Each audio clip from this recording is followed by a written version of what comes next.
Speaks Talk Radio, where women's words are changing the world.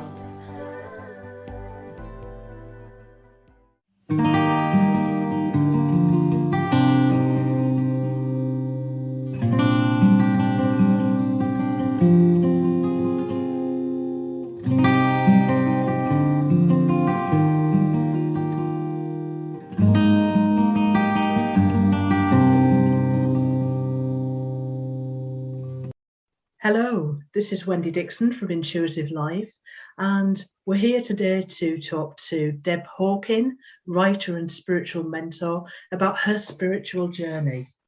And I've been having a bit of a chat with Deb, and there's lots and lots of things that I know that she's got to talk about today with us. So Deb, let's start by, can you tell us a little bit about yourself? Hi, Wendy. A little bit about 64 years. Yeah. Yeah. I was born in South London, near Greenwich, about 12 years after the Second World War. Yeah. And that's something, that awareness of the war in my life, that I think has shaped who I am quite a bit. That sheer good fortune of being born after it. I lived with a perfectly normal family, except that my mother and grandmother would chat to spirit quite naturally. They wouldn't call themselves mediums. They didn't even know what the word meant. But it was absolutely natural for both of them to just talk to spirit. Yeah. But for me, nothing. I had one small experience when my grandfather died when I was 6 years old, and he couldn't eat. But they always knew he would never upset me.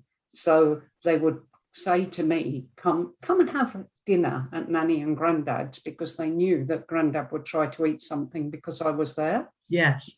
And I had a small incident after he died where I was taken up to see him. And I came back and told my mum and my nan, and they went, "Oh, that's lovely." Yeah. Oh, wonderful. Yes, I had the little boy with him. And they said, "What little boy?" And I described my Uncle Vic, who died when he was 4 in 1942. So that was it. That was the end of anything like that for me. Right. I can still see him coming to the gates with Granddad. And funnily enough, they used Uncle Vic when my mum died to let me know that she'd arrived. Right, okay. Spirit artist on Facebook drew a little boy and said, "Anyone recognise him?" So I took a picture of him and put it up and said, "I think you can say, yes, I do." Oh, how wonderful. Yeah. Amazing. We're full of miracles, aren't we? Absolutely. So I carried on with a very human journey. And when I say very human, I made the most of being human. And by the time I was 26 years old, I was functionally broken. I was suffering, I didn't know it then, from acute anxiety, which is the next step from clinical depression. I didn't know there's a sliding scale of how bad you are, and I was coming towards the bottom. And I was living in the wrong house, the wrong life, with the wrong person. I couldn't please anyone because my parents didn't like my in-law's daughter-in-law. They didn't like my parents' daughter. Yeah. My husband didn't like any of those people. My friends wondered where the heck I'd gone. And I got to the stage that I realised I was just trying to please everybody, and my head was literally coming apart. Yes. I had a friend who studied hypnotherapy, and I didn't know when I helped him to train as a hypnotherapist that he was a very spiritual guy, and he stepped in, and that is when everything changed. But the interesting part of it, that's what put my feet on the path of being a soul. Yes. Not exploring spirituality or being a psychic medium, that all came later. Me as a 10,000-year-old being with 10,000 years of wisdom I could call on. Who might be my mother's father, my father's wife, my sister's brother, and, in a previous lives. Yeah. So starting to link into that ancestral aspect of self. Exactly. Yeah. And Keith said to me, if you had 10,000 years of wisdom and 1,000 lifetimes, would you need to listen to what anyone said you were, or could you decide for yourself? And it was like doors opened. Yeah, and the penny dropped. Everything changed at that point. And I carried on for many years studying with him. But it was interesting. Cats have also defined my life. That's not the big answer I'm going to give you, but having defined my life. Yes. And the cats came in at the same time Keith started to help me. Because Right. I'm getting so self-obsessed. I've got this big fancy house that isn't mine with gorgeous furniture. I've got all the clothes, all the jewelry, all the makeup, 10 times more than I really need because Yes. I'm comfort shopping. And he's buying me apologies, my ex-husband, all the time. And so I got them in to be more important than me. And that dovetailed into the spiritual journey. Yes. Change, which was an interesting thing. And I carried on learning with Keith until 2006. But in the meantime, I suddenly discovered I was a medium in the middle of a telephone call. Right. That was to get me to my first spirit guide. Okay, so what happened there then, Deb? I'm just chatting to my friend Leslie on the phone. I knew her parents had died. And she said, Deb, why do you keep hesitating? I said, I've got a picture in my mind's eye of 2 crystal condiment pots. One's got jam in it, one's got marmalade in it. And it's like a tape loop. Never the time will meet, never the time will meet. It's driving me crazy. Yeah. Yes, I understand that. What do you mean you understand that? She said, I know what you're talking about. Yes. Ask for something else. Leslie, I'm here alone. She said, in your mind, say, can I have something else, please? So you know how you ping out a thought when you're a medium. Yeah. Can I have something else, please? Very slowly and detailed. And suddenly a disembodied lady's hand just laid pink rose down in front of these 2 pots. Yes. So I told Leslie, and she said, yes, my father only liked marmalade, my mother only liked jam, and they always said, never the time or me. She said, I am as sure as I can be. You've only ever heard my mother referred to as my mum or Leslie's mum, but my mum's name was Rose. Right. How And lovely. had a pink rose around the door of their cottage. And when my father got dementia, he chopped the rose down and blamed the neighbour. Right. Rose. Yeah. And I'm sitting there going, yes, and what does this mean? She said, keep telling me the weird things coming into your head. And I told her, I can't remember anything else. And she said, now you need to come and see my friend Rosemary. This is for her. Right. So I went down to Devon to meet up with Rosemary. And I got her husband through and got some very weird information. And one of the things I like about being a medium is when you get something you couldn't make up. Yes. And I got a story around a dog where she was 7 years old and the husband was so scared of losing her, he decided she had to have puppies. And the wife was completely opposed to it. Yes. I had major argument over it and it didn't go well, but she had puppies. And I just looked at this dog at my feet and I said, this isn't your only dog, you've got the mother. And she said, that's right. And then that story came through. And I love that as a medium because it's not something you make up. No. And I think often it's those really unusual things that we get that just really pin that message that spirits are trying to get across, doesn't it? Absolutely. Yeah. Absolutely. And she said, so ask Esmond why he's come. So I asked him and he said, I've come to introduce you to your spirit guide. His name's Edward Fouchard. You were last with him in France, in Monaco, in the early 1700s. Tony, my husband now, was there too. And he told me the story about Edward he was an accountant. He could work out how they fixed the roulette wheels. And he'd just go and he'd let Tony gamble. And then he would just put a piece of paper on the table for the croupier before he left, which showed he'd worked out exactly what ball was next the whole time. And a friend of mine, when I told him the story, he said, oh my God, I read about him in a book. Oh my gosh. He couldn't remember the name of the book. I could have killed him. And I've never been able to trace it ever. Oh, right. Name as I was given it. Yes. But the curious thing was, in the days, the old chat room, when you had a black screen and you put out a message, he asked people in Paris if anyone knew anything about an Edward Fouchard he thought he put 17th century in French, put 17th department in French, which is their name for areas of France. And his computer was blocked for 4 days because very helpful Parisians were sending him the entire Paris telephone directory. Oh, my word. the 17th of Ronda's month. And again, you couldn't make that up. And it's rather unlikely that you'd be able to speak to Edward via the telephone. But that was really what, there were two defining moments in my life. My grandfather's death when I was 6 led to all the chaos in my family, which put me out on my own and on the spiritual path.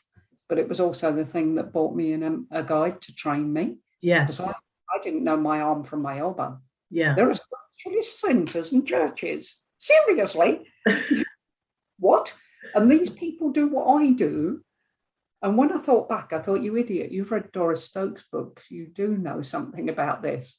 But at the time, I was like, I can't be a medium. And this is ridiculous. And I'm not one. And what's happening? And am I still sane? Is it all right? Yes. You know, it was really confusing. And often it's a little bit, why me as well, isn't it? Well, exactly. You know, it might sound odd the way I can talk and present myself. I come across as superbly confident, and I do public speaking. You know, and in America 10 years ago, they did a study to say what is the biggest fear in life, and death was second. Public speaking was first. That doesn't surprise me at all, actually. Yeah. I love it. But I never saw myself as a person to be forward doing anything. Yes. So the whole thing was like, now what do I do with it? It's like being given a present, isn't it? And you don't know what it is someone's given you, and there's no instruction book.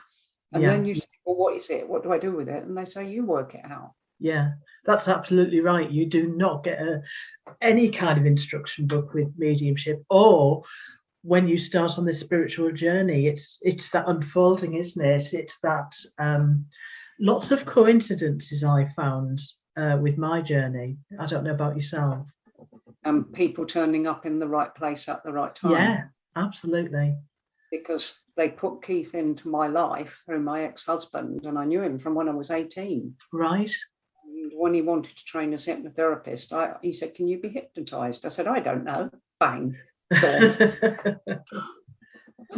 And he said, can you tell me something about yourself you'd like to change? And he thought I might say I bit my fingernails, which was quite insulting because I had lovely fingernails. And I said, yeah, I tell lies all the time.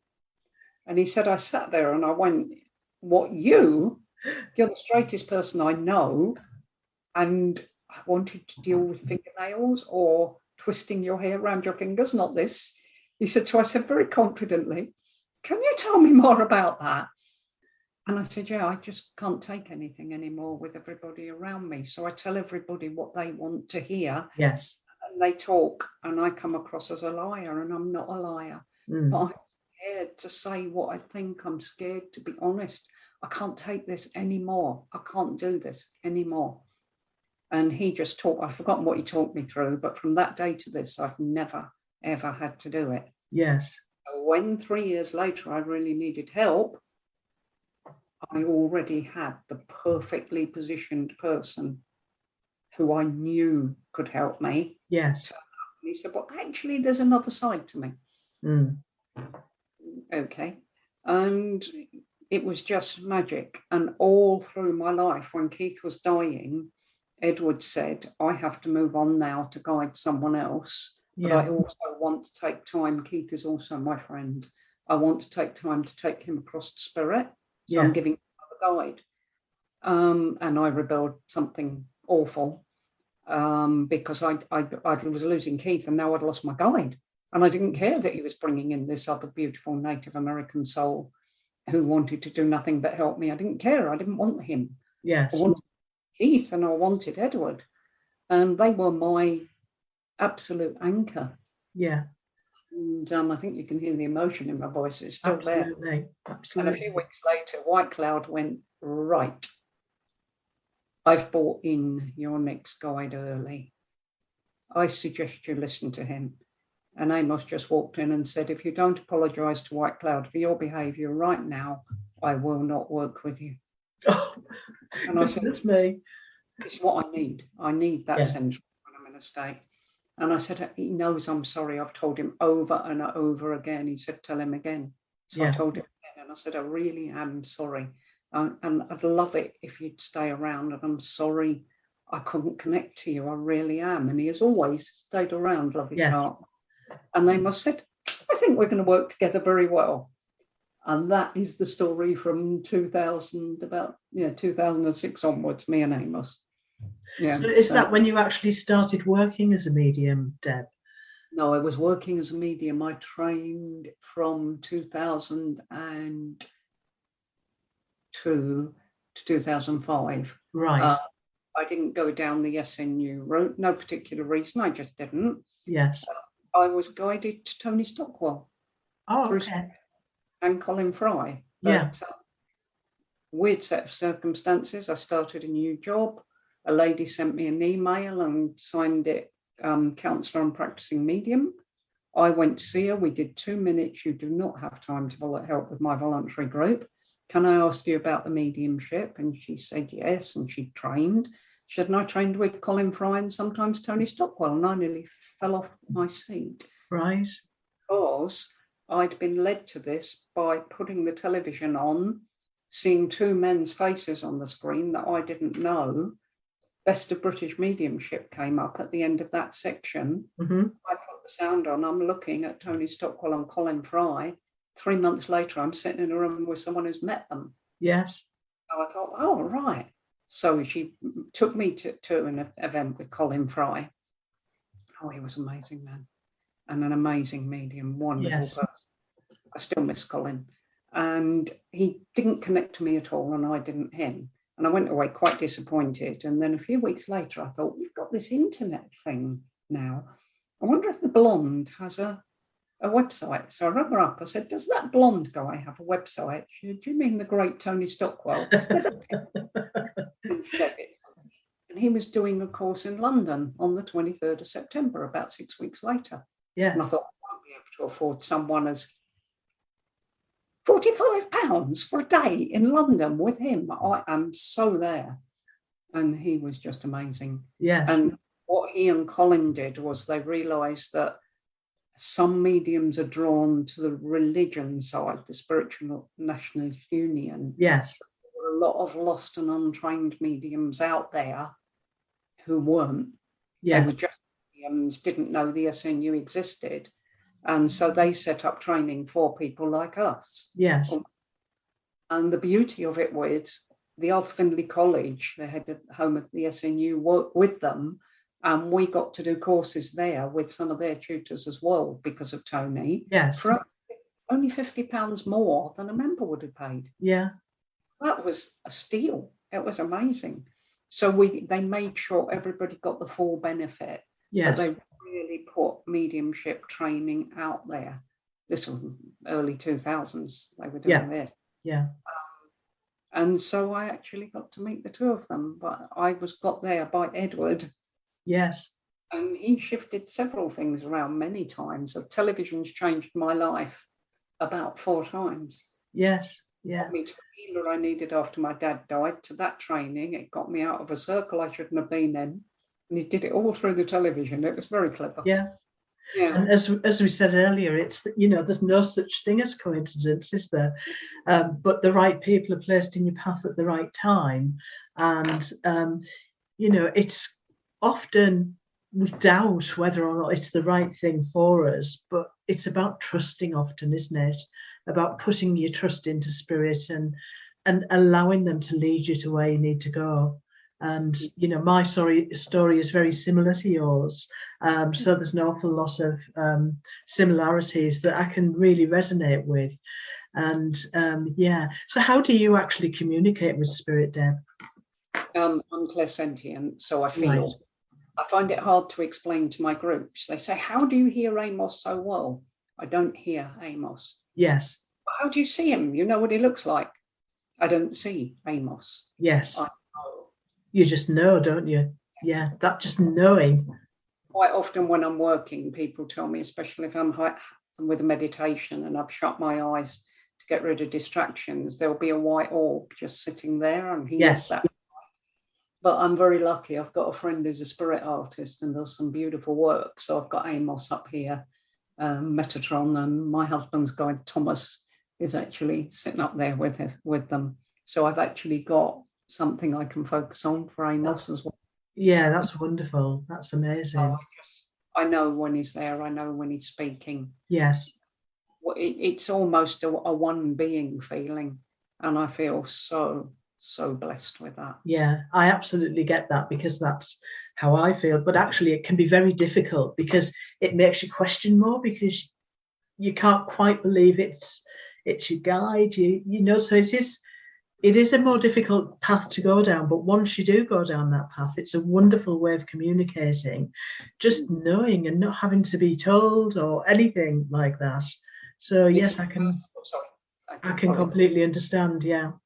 Yeah, it's the first thing I teach my groups is their guide connection, because I want them to have, the way we work is Amos connects with their guides. Yes. Because he always says he would never be so disrespectful as to teach any human what their guardian angel or life guide knows they shouldn't be taught.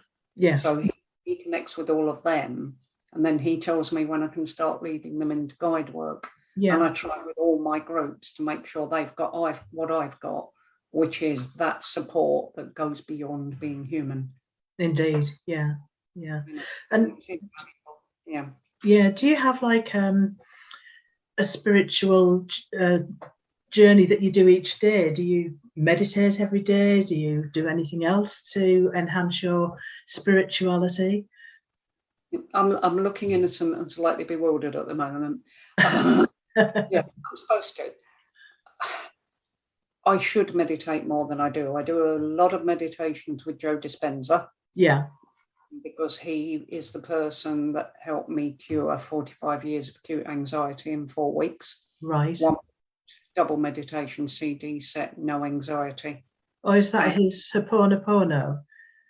Sorry? Is it him that does the Ho'oponopono? Oh, no, that's Joe Vitale. Oh, sorry, I thought it was... Joe Dispenza is a guy who healed himself from an unbelievable accident where he should have had a major spinal operation. Right. And just knew, they told him, if you don't have this operation, one move and you'll be paralysed. And he said, I did something inside me. He said, no. So he discharged himself from hospital to a friend's, and he landed up laying in the bed thinking, now what? And he thought, well, I've got to rebuild my spine. I've got to repair it. And after he'd done all this, and he shows you x-rays of his spine, it's perfect, he realised he needed to know what he'd just done.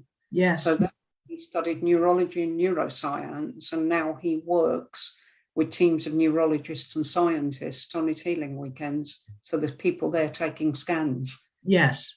Amazing guy. And I did his Breaking the Habit of Being Yourself, and that just eradicated the anxiety. I went in to have a tooth out, and my husband wondered if I was an alien possession. He said, are you nervous? I said, no. And I walked in, and the dentist said, you realise this tooth might break up. I said, well, you've taken one out like that before, haven't you? He said, about 100 times. I said, well, you know what you're doing then. It's up to you to get out for me. Don't involve me. And I thought, who is this person? Like, over to you. Don't involve me. But I do have total faith in him. Came out of the dentist with a smile a mile wide.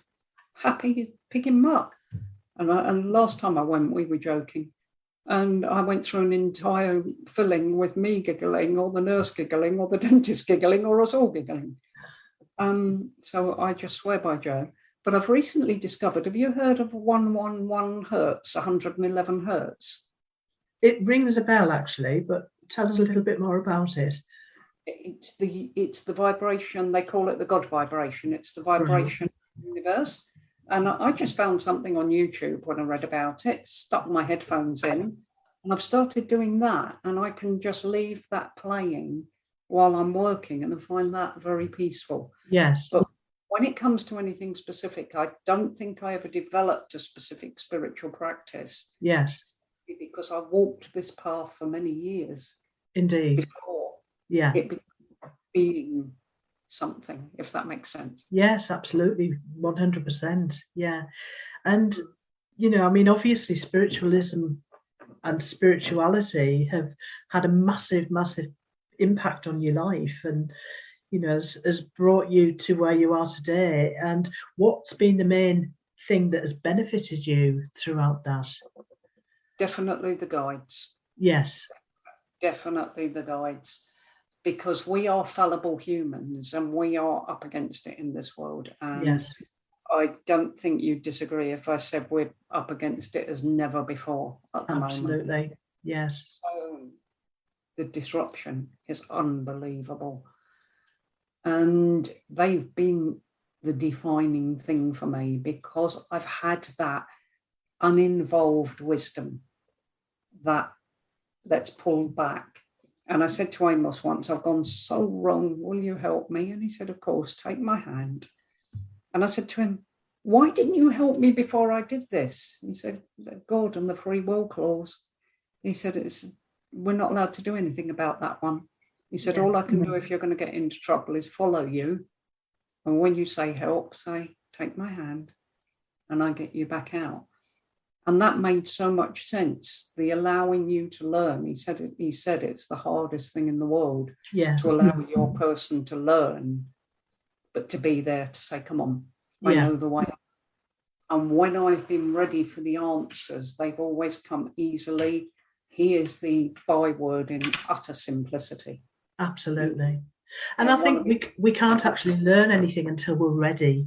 And it means often that we have to go through experiences to get us to that point, some of which are not necessarily pleasant and can be a very, very difficult pathway to kind of go down. But at the end of it, we can have great wisdom. Now, I know that you've written a book, Deb, and were you given help to write that from your guides? Tell us a little bit about your book. I was certainly inspired to do it by Edward, and it took over 20 years. But I woke up one morning, I'd been noodling around with it for a long time, and I woke up one morning and I thought, I've got the key. I can finish this book now. Yes. And I can't even remember what the key was. But yes, what I wrote was the teachings they gave me as life advice. Because if I'd have written it as an autobiographical style book, it would have literally been moan, misery, complain, bitch, whinge, full stop, repeat. I don't mean to sound in any way negative, but in the words of someone who's known me since I was 9, you've had the hardest life emotionally of anyone I've ever met. Yeah. You didn't deserve a moment of it. And all what you would call abuse, but wasn't intended to be, the abuse I received was emotional. It was at me. Yes. And I do wonder if I went so wrong in other lives, I had to be broken in this one to make the choice. Yeah. I don't know. But certainly if I went wrong, I would take responsibility for it. And I would now be grateful to the people that helped me break, which might sound silly, but boy, did I come out of it on top. Yeah. But what's your book called? And the book, really, I didn't want to write, I had this misery. I wanted to write how they helped me get out of where I was. So it's a handbook, dip into it anywhere. One of my favorites I quoted the other day was the Isaac Newton saying, to every action, there's an equal and opposite reaction. Yes. And what they taught me was you can say and do what you like. You don't control the reactions of others. Yes. So if you don't want to get hurt, think about what you're doing. Now, at the time I started this book, I didn't know the law of attraction existed. But what's the law of attraction? Think about the energy you're putting out there. Think about the thoughts you're putting out there. Yes. But the way they taught it is you're going to get a reaction. And to some extent, by the way you choose to behave, you can not control the reaction, but invite in a better reaction. So that's what I did. I put in snippets of my story where it's appropriate. But people kept saying, oh, put all your story in. No. Yeah. The book help people get better. Yes. I sort of didn't want the reader going, I've been through that. And then going back through all those memories. Yes. Where they relate. The point is to move them forward. So it's a handbook. It's called Who Am I? Where Am I? What is this place? And I call it a handbook for permanent positive change. Yes. And such an honor. I've got people who keep it by their bed. And a friend of mine said once, I said, I don't think I'm really much of a writer. And he said, Deb, I've never read a book 3 times. And every time I get into a black place in my life, I reach for that book and I read it, because the advice I need will be in there. And I don't remember. Sometimes I find I'm reading the book thinking, this is good. Oh, you big head, you wrote it. Thinking that. And then I get the page back and think, but I don't remember any of it. So I think I was helped a lot, yes. Yes, absolutely. How wonderful. Well, it's been absolutely fabulous to chat to you today, Deb. And thank you so much for sharing your story with us. So where can our listeners contact you? Have you got a web page, or is there... I have a website that doesn't look the way the one I'm reconstructing does. But firstly, let me say thank you, because people like you give people like me an opportunity to get out and help people. And I really, from my heart, I really appreciate that. So you're very welcome. The best place to contact me is on Facebook, and it's facebook.com, Deb Hawken Writer. And Hawken, think of us as Ken and Barbie. It's K-E-N at the end. Because we get Hawkins and Hawken, we're Hawken. I always say we're Ken and Barbie. So Deb Hawken Writer on Facebook, or debhawken.com. So you can find me in either of those places. And email is transform@debhawken.com. That's wonderful. Thank you so much, Deb. Searched out. Book is on Amazon. Usually better if you search on my name, but yeah, fabulous. Well, thank you once again. And I'd just like to say, this is Wendy Dixon from Intuitive Life with Wendy Dixon, and you can contact me at www.wendydixon.co.uk.